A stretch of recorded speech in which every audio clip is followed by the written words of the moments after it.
events and other conflicts, we are going to use a recording instead of the actual live shiur from Efrat. Usually it takes place on Thursday nights. Either way, we are going to dive into the Zera Shimshon Drush Gimel, the third Drush on this week's Parshat Chayah, and we continue to hope and daven for the ongoing bracha of the Zera Shimshon, who says that anyone who learns his Torah continues will see and will merit to see Yeshuot and various other brachot. And Bezrat Hashem, everyone who's listening and everyone who's part of the shiur and everyone who learns the Zera Shimshon will continue to see these brachot in an ongoing way. So in Drush Gimel, in the beginning of this week's parsha, we start off by learning about Sarah Imenu's passing, and with the famous beginning of this week's parsha is Vayavo Avraham Lispodo Sarah Livkota, and the pasuk before that obviously is Vayu Chayi Sarah Mea Shana V'Esrim Shana V'Sheva Shanim. So that's when that tells us the information about when she passes away, and then right afterwards it says that Avram came to mourn her. And the question is, if we look at the psukim a little bit more carefully, we understand some insights as to what's happening in terms of Avram Avinu's response, and also overall, in general, how people mourn and how we should mourn for people who are tzaddikim at that level. So, as it says, the pasuk reads, "Vayavo Avraham lispoda Sarah kodem livkota." If we read the pasuk, it says first he came to eulogize Sarah Imenu, and then before that word lispod l'Sarah comes before livkota. So he already you see titchila adam bochel meto v'asof maspido tishlosha levechi v'shiva le'esped. V'od lama yesh kaf ze'era b'imlat livkota. So the Zera Shimshon is already asking pretty standard questions that are known and commonly asked around the Mifarshim, and he says, first of all, we should be doing is we should first Avram Avinu should have, if we understand what Avram Avinu was doing, we should be saying a person usually does is when a person passes away, we first do is cry, and then we eulogize. We don't do it the other way. And as the Gemara in Moed Katan says, that regards to the first week of Shiva, the first 3 days are meant for weeping, meaning crying, and the last remaining 4 days are meant for eulogizing. So that means halachically, and there is actually a halacha about that, is that the first 3 days of Shiva, unless you don't have a choice, you're really not supposed to visit the Avel, because that they're still focused on the crying and on that aspect of the loss. So, and then also he asked the Zera Shimshon, as the second question is, why is there a small kaf in the word livkota? Right, that's a very standard, famous question that's asked everywhere. And if we look in the actual Sefer Torah, you'll see, and many Chumashim, you'll see a small kaf. So he says, he offers several approaches to it, and all of them will go through to at least two of them, 3 of them will go through. So he says as follows: V'yuvan b'masha katuv ba'al sefer ma'avar yabok b'ma'amar sfat emet perek yutet. He quotes, Zera Shimshon quotes a sefer called the Ma'avar Yabok, which was authored by someone in Italy around 5386, which is well over 200 and 300 some odd years ago ago, and he says that the hasped lamet hu to'elet gadol. He says that when we eulogize the dead person, the person who passed away, it offers great benefit to the dead, the soul. Because as the result of the fears that the eulogizing that we offer, it brings up. He says that this great gates of tears open up, and basically we do is remove or kind of distance the harsh judgment away from the deceased person. So when we come to shed tears over someone who has died, it saves them. It actually does. Is the more crying we have, it actually offers more mituk hadin, or sweetness of the din against that would be otherwise be put into place or put against the deceased. Kamram, as it says, Sharei dima lo ninalu. It says in brachot that the crying, the gates of tears are not locked. Omnam, however, tzarich sheyeh habechi lito'elet hanefesh v'lo lito'elet hachomer. He says that the the crying that we do should be to benefit the soul, if you will, and for has some sort of spiritual objective, and it shouldn't just be some sort of material objective, meaning that the crying must be uh, not just for the sake of crying, but rather actually we're, kind of have, even when we're mourning the loss of someone, we should still have some sort of focus and kavanah that the crying that we do, the tears that we shed, are really to elevate the person's neshama. Ad kan l'shono. That's what the Ma'avar Yavok says. Ukedei l'ramos habechi shelo hayat l'to'elet hanefesh. And how do we indicate? So how do we know that the Avram's crying was indeed for a an objective, and it wasn't just a stam crying. V'lo l'to'elet hachomer. It wasn't just for material, like we said.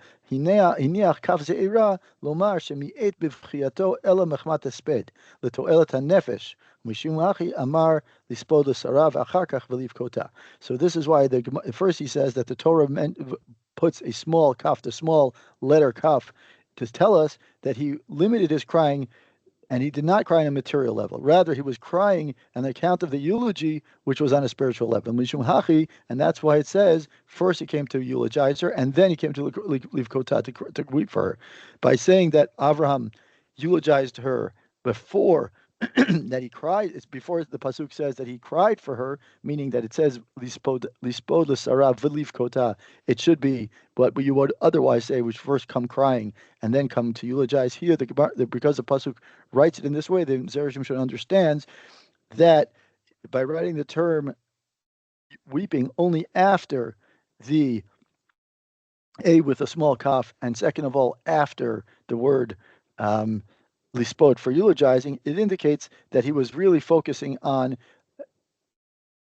the amount of eulogizing that he did was for a spiritual purpose, and the crying that he did was also for a spiritual purpose, meaning he limited the amount of crying he did that was on a physical purpose. Okay, and now that's one approach. Second approach is va'od yesh lomar shakatuv lo zachar b'chiyah rishon. Right, the first, it doesn't say to anything that where it says lispod l'sarav v'liv kota. It doesn't shederech lavo b'chmat tevet. Right, it should have come out and naturally. Meaning, when we say is that when the pasuk doesn't say that is not it's not telling us lispod l'sarav v'liv kota means that there's like some sort of second. It's almost like it's saying it's like there's like a secondary crying. So what the Zera Shimshon is saying is that the natural crying that happens upon hearing that someone has passed away, so he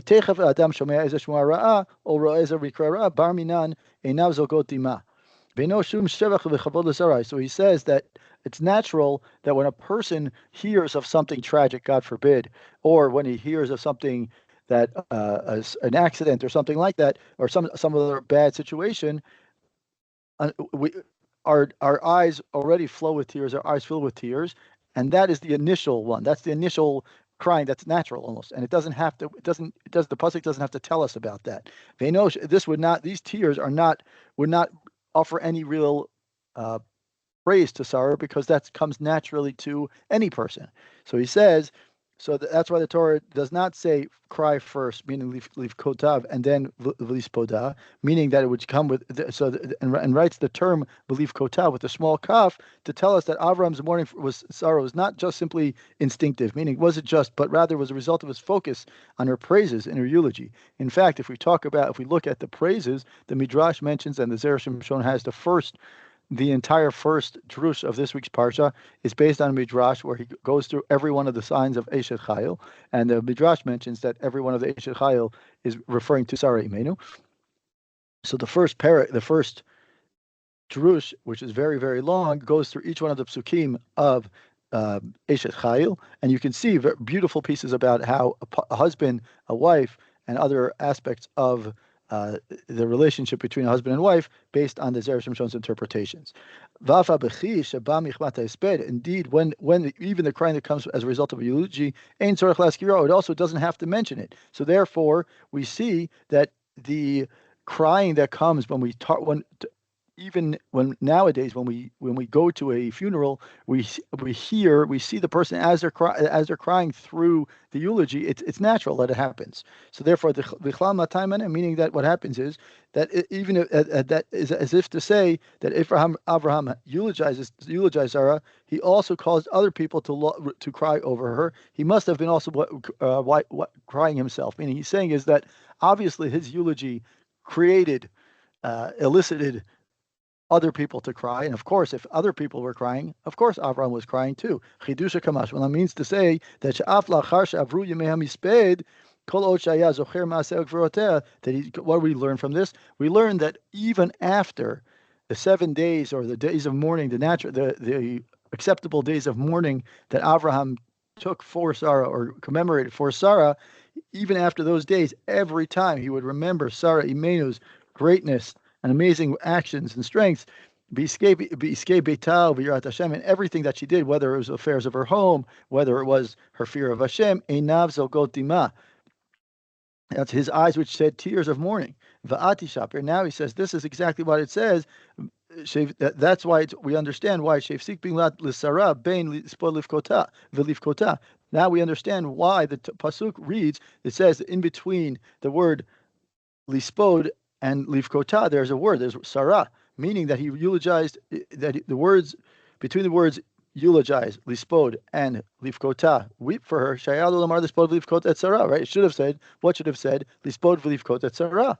So, Ela Vadai Shel Lispod L'Sarah, rather, it must be that when it says Lispod L'Sarah, Kfar Nigmar Chayuv Shayah Lola. So it means that Avraham already fulfilled his obligation of mourning. V'achar kach Livkota, afterward, when it says, we're talking about Livkota, Hunyan Acher, means it's something totally different. Meaning that what we see from here is that Avraham not only was careful with fulfilling his obligation of crying during the normal period, but even afterwards, he cried every time he heard or he remembered or recalled some sort of aspect of Sarah Imenu, whether it was her chesed, whether it was her commitment to Hashem, whether it were things that were happening around the house. Even so, he cried. And now the question that is a very interesting interpretation of the pasuk itself. You see, Lispod L'Sarah V'Livkota. Lispod L'Sarah is let's call it, he puts it almost like a pause. Lispod L'Sarah, comma, V'Livkota. So the Zera Shimshon understands that Lispod L'Sarah is one thing, meaning he Avraham Avinu, eulogized her and created, and during the acceptable terms of eulogizing. And then V'Livkota is afterwards, means after all the days that were accepted for mourning and the mourning period, he continued to cry for her, meaning he was sad and disappointed, but he would continue to every time he would recall some sort of aspect that would remind him of Sarah Imenu. This was showing us how great Sarah Imenu was, and the relationship between Sarah Imenu and Avraham was that every time Avraham Avinu, even after the acceptable mourning period, he would continue to cry and look at every aspect and say, this is where Sarah Imenu contributed, this is where Sarah Imenu contributed, look at the greatness of Hashem, look at the greatness of relationship. V'od, and now he offers another approach to the same, the whole idea of why Sarah Imenu his name is mentioned in between the crying and the eulogizing. Right? With a very simple question. Why do we have to say that Avram Avinu was eulogizing for Sarah? Who else would it have been for, right? We already know that Sarah Imenu died. So, of course, the next pasuk is going to talk about Sarah Imenu. There's no question about the pasuk. It's almost obvious. We just said, if the pasuk would have just read, Avram came to cry and eulogize, or eulogize and cry for with the way the language and the way the grammar reads in Hebrew, we would have understood, especially when it says Livkota v'Lispoda or Lispod L'Sabda v'Livkota, we would have understood that it's referring to Sarah Imenu, right? Ela mishum de kaimerlan, rather the word Sarah is added to give us a certain kind of comes to teach us a certain kind of law about married women. Ola imo ve'ena yored, that she rises to the station of her and does not descend with him. Meaning that if a woman is married to a man whose stature is greater than hers, she is treated in accordance with his stature. So what happens? So it's as if to say that a person, when a husband is in a great level of a tzaddik, like Avraham Avinu, when Sarah died, when they got married, Sarah elevated herself, basically kind of rose up, and then now she is viewed as Avram Avinu's wife, meaning the person is viewed as in the eyes of the husband. And so when a woman is eulogized not only on account of her own accomplishments, which is obvious, but she's also on the account of her husband. Therefore it says, but then what would you say? We would say is that maybe the eulogizing that happens that happened in this case, maybe we would say, oh, so then all the eulogizing and all the crying is really just because she was related to Avram Avinu. And that's why the pasuk comes to say, lispod l'sarah, and emphasis on l'sarah, to teach us, Avraham lo ba laspid l'sarah b'shvil shayata ishto b'vad. Avram Avinu, and this comes to be a limud zchut on Avram Avinu, to teach us that Avram Avinu not only cried, or specifically didn't cry, only about her greatness and her relationship to Avraham, because that would be almost like an obvious kind of thing. He says, no, the pasuk says, rather on account of the own merit and the credits that she deserved and earned for herself, as she is, who as a personality. So even if she, and this the Zera Shimshon is bringing a tremendous chidush, even if she was not been his wife, Avram Avinu is praising her, and in her eulogy he's praising her for the greatness that was Sarah Imenu. And this is similar to this could be understood in a similar way. The way in Beishit Rabbah it says that there are certain extra words, and when it says im beni im Yitzchak, right? When we look in last week's parsha, declare that last week's parsha we see that Sarah says that Yishmael should not share in the inheritance of Yitzchak Avinu, right? So it says im beni afilu eno Yitzchak, right? It says that that the Midrash understands that Sarah meant to say is that with my son, even if he was not Yitzchak, im Yitzchak afilu eno beni, even if he were not my son, Sarah Imenu didn't want Yitzchak, or whoever the son would be, didn't want Yishmael to be influenced with her son, that is the one that's going to be born, to be influenced by Yishmael. So what do we learn from this one? From this third interpretation, we see that Avram Avinu, besides the relationship that they had, which was amazing and unique, the pasuk tells us how unique she was. That Avram Avinu not only did he, or be an addition, or maybe perhaps even the eulogy that Avram Avinu performed for and said and cried over for Sarah Imenu was not because her relationship to Avraham. That would have been almost like an obvious eulogy. What he's saying here is that it's unique, and the credit and the eulogy that they gave was so great that it says lispod l'sarah, specifically Sarah, because otherwise the word is not unnecessary. So he says, look how great. The pasuk says, look how great Avram is, that besides the relationship that they had and the amazing person she was, because she was married to Avram Avinu. That's one aspect of her greatness. But Avram Avinu's eulogy was so great that he was eulogizing her greatness, even if she was not his wife, meaning her own midot and her own characteristics were so great that he offered an even more unique eulogy because it was for Sarah Imenu specifically, and not just in association of. So these three small perushim teach us about someone's greatness and someone as Avram Avinu, but in general, we learn about how a person can depict a story about another person, not only from the eyes of who they're related to or who they're associated to, but rather our goal is to highlight who they are as people and who we are. We should be highlighting who we are as people, and not just say, oh, you're married to or you're friends with, but rather we should be looking at the person for who they are and unique characteristics that make them so worthy and so special, because those are the things that people remember, and those are the things that we should be really viewing. And as you can see from Avram Avinu, at least in the last drush of this part, the Zera Shimshon says, look how special a person was, that even Avram Avinu, who was married to Sarah, and Sarah was a great person because she was married to Avram, he eulogized her for the greatness of who she was and who the person she was.